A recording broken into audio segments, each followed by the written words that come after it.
Viva Chile, viva Chile, a Chile quiero, chileno yo soy. All right, welcome back to Red Hot Chile. Here on the beach in Reñaca, Viña del Mar, as I'm watching the sun rise out of this fog and marine layer over Viña del Mar and Valparaiso down south of here.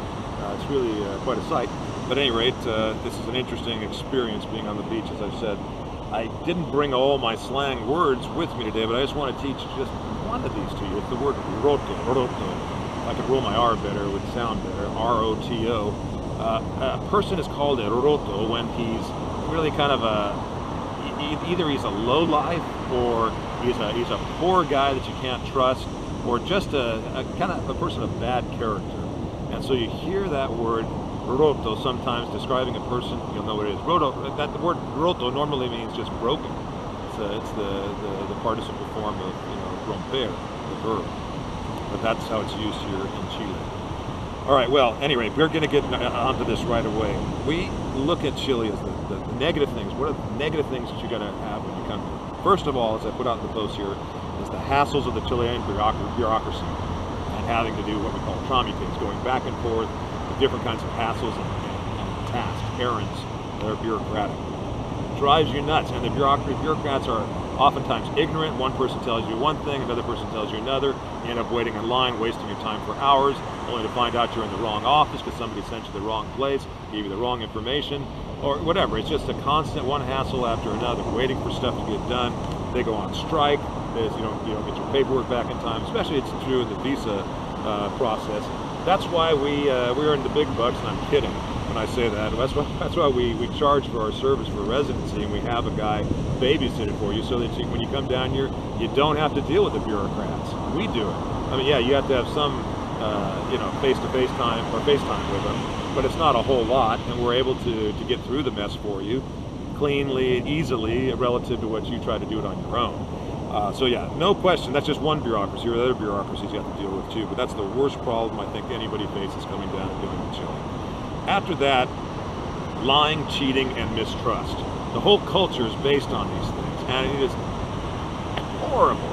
I mean, you never know if anybody's telling you the right thing, or if they're just trying to get something on you, like some kind of a scam. It's really tough living in a culture where the ninth commandment means nothing, and that seems to be the case here in Chile. Then there's classism. That is also very annoying to us. This idea of the ABC1 culture, where you're class A, class B, class C1, the upper middle class, or the rich class, and everyone else is in a different class. And it grates against us, especially in the United States and Canada. We just don't have that sort of mentality, but it's in your face here. You can't get around it, whether it's in church or in any kind of business situation, it's there. There's also the stealing and pickpocketing. That doesn't go very far with us. Now, of course, that happens in other countries, but I think in some of the rankings I've seen, only Spain has more stealing and pickpockets than Chileans in the entire world. So it's a big deal here. You got to watch yourself all the time. The workers do not follow through, or otherwise they do shoddy work. That's true in all of Latin America, and maybe Chile is actually better than other places in Latin America, but it is very annoying when you got to deal with that problem. There's a lack of conscientiousness or even selfishness when people are in public, the way they drive, they shop, or even when they're walking down the sidewalk. They don't even, it's like you're not even there. They'll run into you. They won't let you get by. They don't think about other people, it seems to us. There's a lack of manners and civility, like people will cut in line. They'll jump ahead of you. This is less of a problem than it used to be in the 90s when I first got here.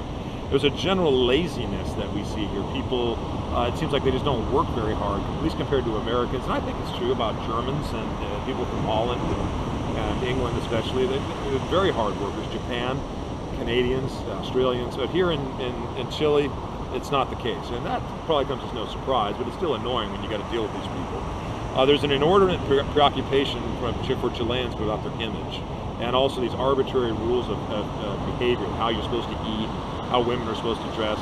This stuff gets annoying. Now, I realize these are a degree of magnitude less important than lying and the bureaucracy and classism, stealing, but still there are things that annoy you when you're here. There's also the high cost of imported goods. Banking services are really expensive, and restaurants. Going to the restaurant is much more expensive than in the United States, at least.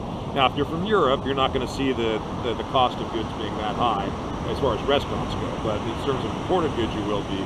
and in terms of banking services, certainly. There's also, some people are bothered by the immodesty in the summer, and I know some single men are going to say, well, it doesn't bother me so bad. Well, okay, maybe it doesn't, but a lot of people complain, and especially women I speak to don't like the immodesty that they see, and also the scantily clad women on billboards selling lingerie or selling beer, cristal beer.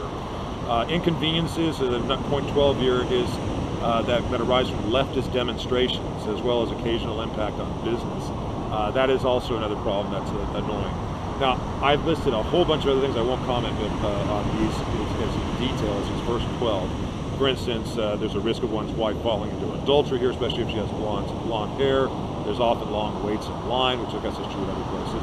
There's less gun freedom than the United States, but there's also more than most places in Europe and Hong Kong or places like that. There are national ID cards, which are annoying to Americans. There are issues with driving, like random checkpoint stops and high fuel costs. There also is not very much English spoken.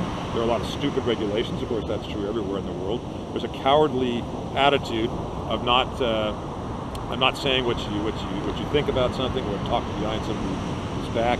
There's also head lice, which is a problem for young girls in this country, especially if they're going to be going to school. There's a problem. It is in other places in the world too. There's a zero alcohol tolerance for drivers. That's a considerable nuisance. So you can't even have a glass of wine before you drive, otherwise you could lose your license for life. So at any rate, these are some things which are defects about Chile.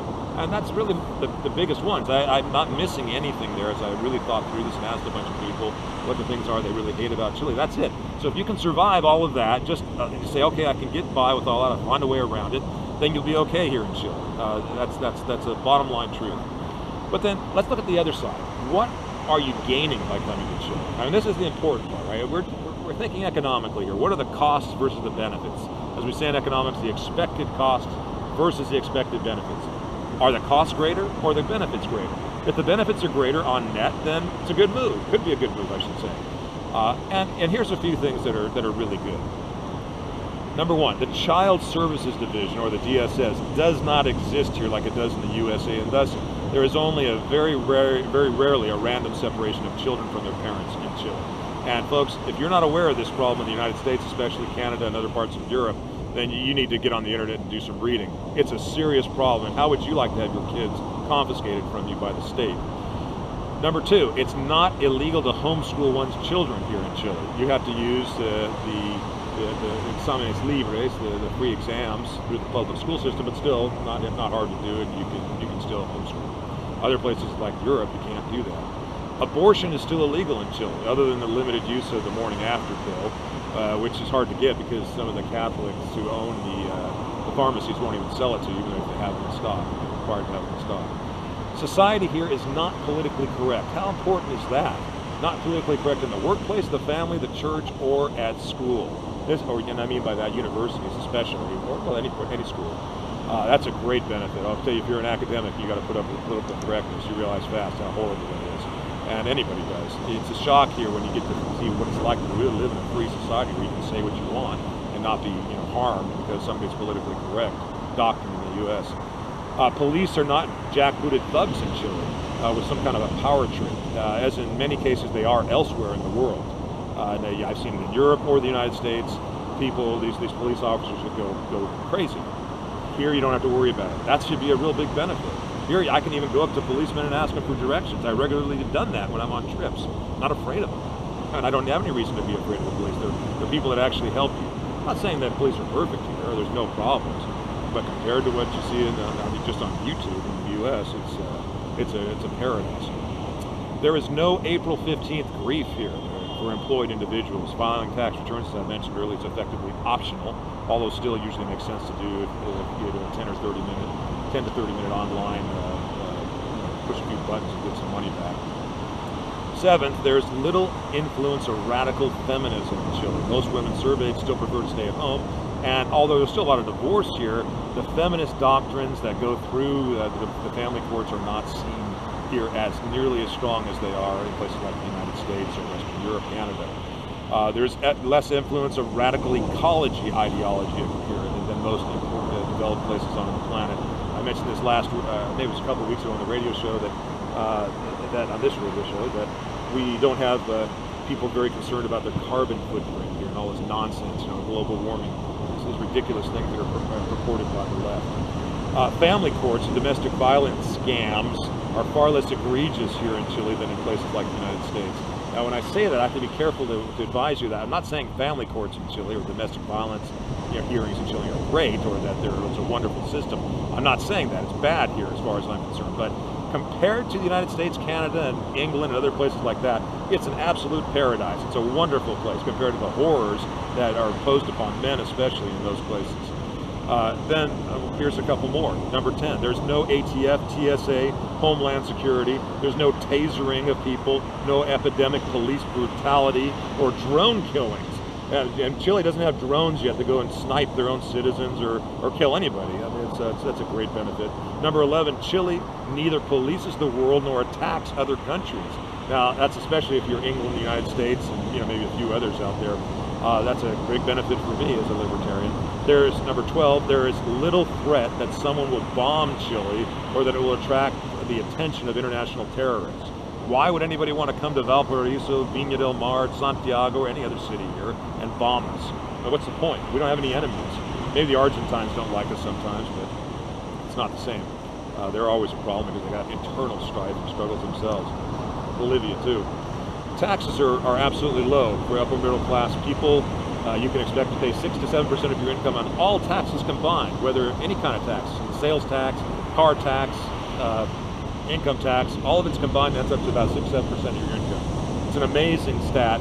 It's not a high tax country, and that means a whole lot, doesn't it? How many of you would really like to minimize your tax bill? This might be one big reason. If you're not, even if you're a wealthy person, it's very low here. So if you structure things right, that alone is a great reason to come. It's an affordable country, with the most affordable country in the top 10 freest countries in the world list for either the Fraser Institute or the Heritage Foundation.